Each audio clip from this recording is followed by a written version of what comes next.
Asalaamu calaykum waraxmatullaahi wabarakaatu. Isku soo noqod wanaagsan meel walba joogtiin. Channelka daawanaysiin waa channelkii Dr. Saddam Hussein.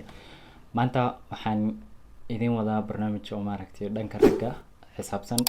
Barnaamijkani waxa aan kaga hadlayaa cunooyinka ku kobciyo ama cunooyinka kobcini kara dhanka rabitaanka oo dhanka gogasha ah.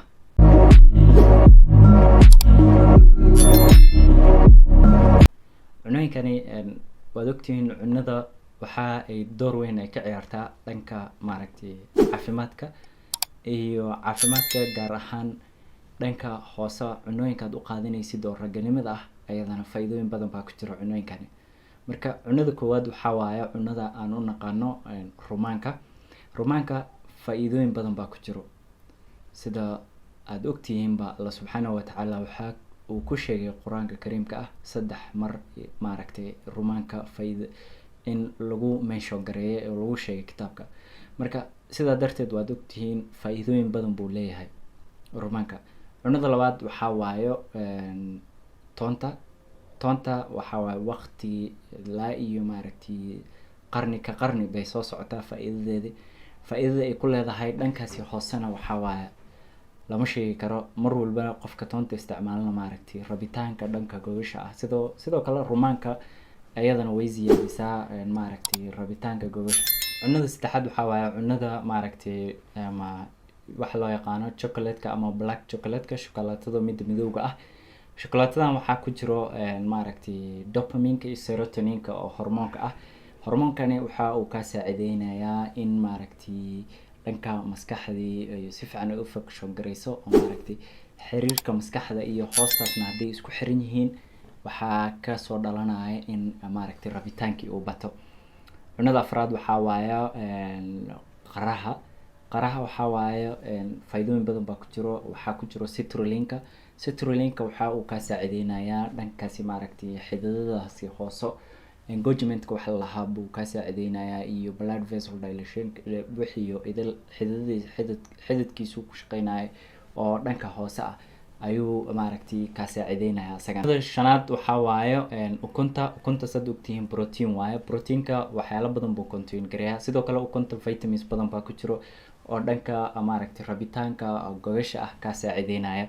cunada toddobaad waxa waaye cunada maaragtay aan u naqaano looska gaar ahaan almond-ka waxa waaye looskani waxa ku jiro asagana a lot of component badan baa ku jiro oo ka saacideynaya dhanka rabitaanka ah. cunada kale waxa waaye cunada kalluunka wuu kala baxaa a lot of different types baa jiro laakiin fishko idil waxa ka saacideynayaan ayagana maaragtay rabitaanka dhanka gogasha ah maadaama maaragtay kalluunkani uu contain gareeyo sidoo kale omega 3 fatty acid-ka iyo intaasi in ka badan. marka mar walba waxa fiican cunada kalluunka ah asagana cunitaankiisa in aad badsatid.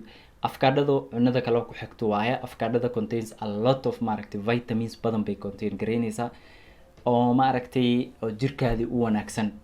afkaadhada sidoo kale hadda juicekeeda aad cabtid iyo hadda toos aad u cuntidba ayadana waxay ka saacideynaysaa rabitaanka dhanka hoose.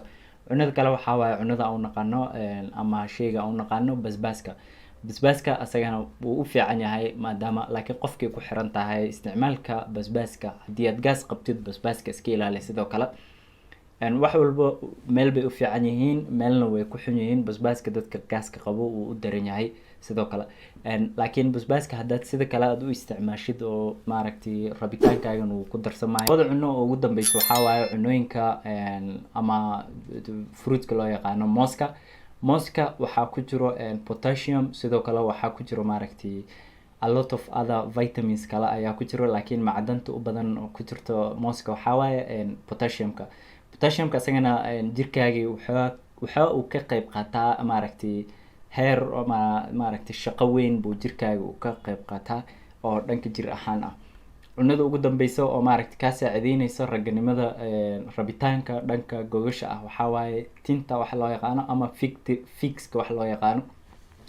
fixkani waxa ku jiro ama tinta waxa ku jiro maaragtay a lot of amino acid baa ku jiro macaadin badan baa ku jirto oo cunada kale la mid aan ahayn. intaan cunno aan soo sheegay haddii aad isticmaashid shaki kuma jiro rabitaankaaga kor buu u kacayaa haddaad nin rag ah tahay dhanka gogoshana a lot of improvement isbedel badan baad ku arkaysaa.